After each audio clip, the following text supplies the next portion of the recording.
ভারতবর্ষের নরেন্দ্র মোদী আসলেই জার্মানির হিটলারের পদাঙ্ক অনুকরণ করে চলছেন। বিষয়টা হচ্ছে একটাই জায়গা হচ্ছে ফেক জাতীয়তাবাদ। মোদিও ফেক জাতীয়তাবাদে বিশ্বাসী এবং জার্মানির হিটলার তিনিও ফেক জাতীয়তাবাদে বিশ্বাসী ছিলেন। যে একই রকমভাবে তিনি ভাবতেন যে প্রথম বিশ্বযুদ্ধ, সেই বিশ্বযুদ্ধের সময় যুদ্ধ বিধ্বস্ত যে জার্মান জাতি, সেই জার্মান জাতি তারা ভেতরে আন্দোলন চলছে এবং সেখানে কমিউনিস্টরা সেখানে যে বিপ্লব, জার্মানির যে সেই বিশ্ববিখ্যাত যে বিপ্লব গণ অভ্যুত্থান যেখানে ঘটেছিল এবং তার ফলে জার্মানির যে রাজতন্ত্রের পতন ঘটে এবং হিটলার মনে করতো এই রাজতন্ত্রের পতন ঘটার ফলেই বোধহয় প্রথম বিশ্বযুদ্ধ থেমে গিয়েছিল, না হলে আরও কিছুদিন হয়তো চলতো এবং জার্মানি হয়তো ওই বিশ্বযুদ্ধে জয়ী হতে পারত। এটাই হচ্ছে গিয়ে হিটলারের মাথায় গেঁথে গিয়েছিল। এবং এই একই কারণে যেহেতু কমিউনিস্টরা এবং কমিউনিস্টদের মধ্যে বেশিরভাগই ছিল ইহুদিদের মাধ্যমেই কমিউনিজম প্রতিষ্ঠিত হয়, তাই হিটলার প্রথম থেকেই ইহুদি বিদ্বেষ তার মধ্যে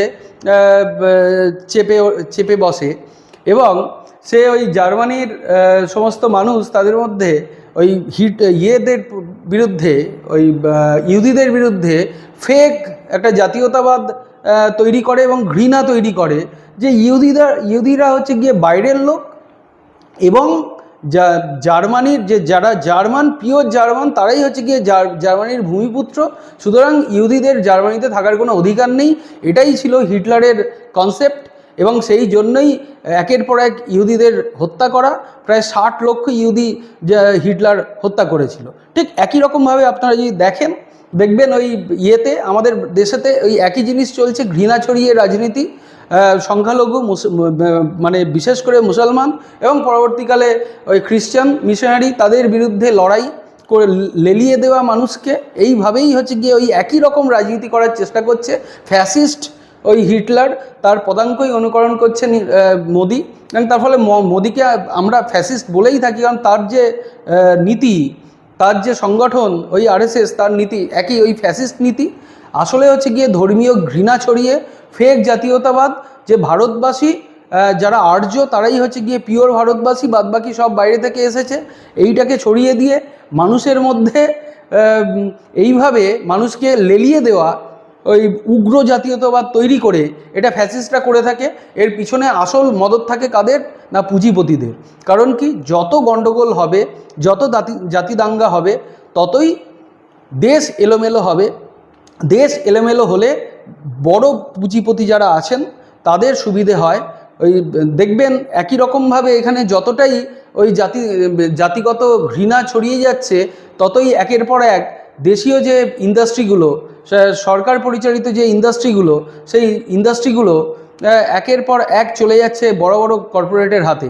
এবং কি, সেখানে বোঝানো হচ্ছে মানুষকে যে দেশ একটা দেশের যে সরকার, সেই সরকারের কাজ হচ্ছে গিয়ে ইন্ডাস্ট্রি চালানো নয়।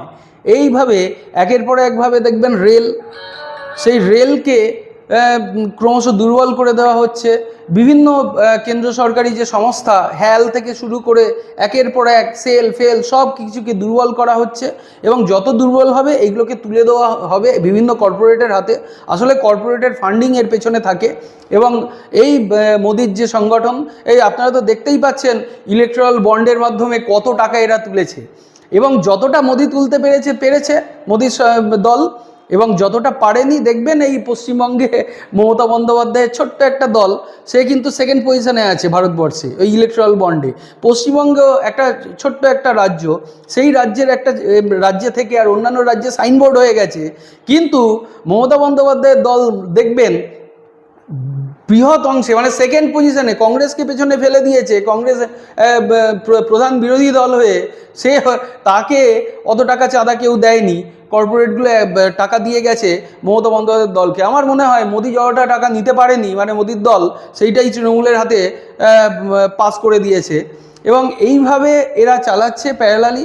যাহা মোদি তাহাই মমতা, এটা মাথায় রাখবেন। কারণ মমতা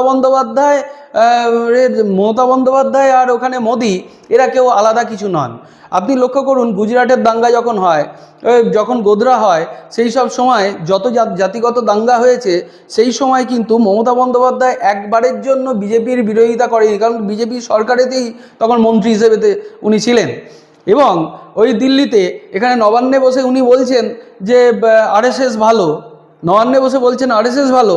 এবং দিল্লিতে আপনি যদি লক্ষ্য করেন দেখবেন ওই আরএসএসের যে একটা অনুষ্ঠান হয়েছিল, যেখানে ওই আরএসএসের পাঞ্চজন্য ওদের যে মুখপত্র, সেই তার উদ্বোধনে উনি গেছেন, গিয়ে বলছেন যে পশ্চিমবঙ্গে কমিউনিস্টদের করতে হবে, এখানে পতন ঘটাতে হবে, আমাকে তোমরা সহযোগিতা করো। এবং সেই আরএসএসের যে অনুষ্ঠান, সেই অনুষ্ঠানে মমতা বন্দ্যোপাধ্যায়কে বলা হচ্ছে যে উনি হচ্ছেন আরএসএসের দুর্গা।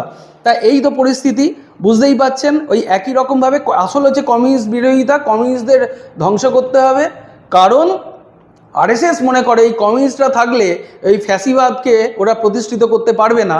কারণ ফ্যাসিস্টরা চায় জনগণের কোনো দায় দায়িত্ব নেবে না, তারা দায় দায়িত্ব নেবে না, ব্যাংক বেসরকারিকরণ করে দেবে, মানুষের অর্থ চলে যাবে কর্পোরেটের হাতে, সরকারি যে সংস্থাগুলো সেই সংস্থাগুলো থাকবে না, কোনো দায় দায়িত্ব নেই, শুধু শাসন করে যাবে। যেটা জার্মানির হিটলার মনে করত, যে জনগণের কোনো দায় তার কাছে নেই, জনগণ হচ্ছে গিয়ে তাদের শোষণ করা যায়, শুধুমাত্র শোষণ করারই একটা বস্তু হচ্ছে গিয়ে জনগণ, এটাই মনে করে এরা। এখানে মমতা বন্দ্যোপাধ্যায়ের দল তারা ওই একই রকম পথেতে হাঁটছে। এই মুহূর্তে যদি আপনার বাড়ির যদি কোনো শিশু আজকে যদি জন্মায়, তারও মাথার ওপর দেখবেন 70,000 বা 80,000 টাকার ঋণের বোঝা এরা চাপিয়ে দিয়ে যাচ্ছে। এরা কোনো দায় দায়িত্ব নিতে নারাজ, ঋণের বোঝা চাপিয়ে যতটা পাঠানো যায়, রাজ্য চালানো যায় বা ওখানে দেশ চালানো যায়, একইভাবে চালাবে। এবং যত সরকারি সংস্থা আছে সব কিছু কর্পোরেটের হাতে তুলে দিয়ে এরা দায় মুক্ত হয়ে এরা শুধুমাত্র শাসন করে যাবে বছরের পর বছর। এটাই হচ্ছে গিয়ে এদের কনসেপ্ট।